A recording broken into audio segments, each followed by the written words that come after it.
night डिउटिनि ready खालामजोब्बाय नै light night duty जासिगोन 15 तारिखनिफ्राय एबारनिफ्राय नाइट डिउटि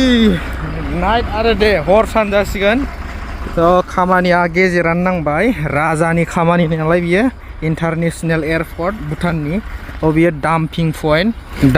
पइन्टआवबो फुरा रलार होजोबखायो भुटाननिया फुरा सेफटि आरो गाहायाव ओंखारबाथाय हेलमेट जुथा सेफटि जेकेट बिदि गानजोबनांगौ भुटाननिया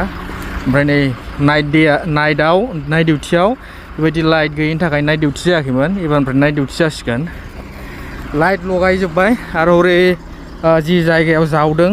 बेयावबो लाइट लगायबाय मा टेक्न'लजि लाबोयो नै मा मेचिन लाबोयो डेन्जार मेचिन लाबोखायो आरो नाइट डिउटिनि थाखाय रेडि जानांसिगोन शिफ्ट चेन्ज जागोन नालाय नाइट बा नाइटल' जानाय नङा दे बा देल' जानाय नङा दा सुथि जाबाय नै बेलासिबाय टाइमा बे डाम्पिं पइन्टनि लामा बियो नै दै लुनानै माने हाद्रि सबसेबो गैला आरो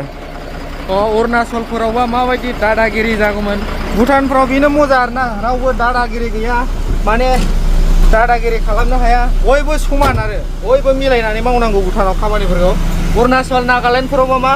लकेलफ्रा बिराद दादागिरि आरो बिसिनि लकेलफोर बुंनाय बायदि मानिनांगौ गारिफोरखौबो लकेलफोरनिखौ साइड होग्रोजोबनांगौ जों अरुणाचल ओमफ्राय ओरै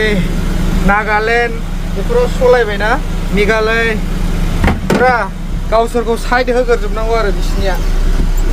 भुटानाव मा समान रुल्ससो सोलियो रुल्स भुटानाव रावबो देरसिन जानो मोना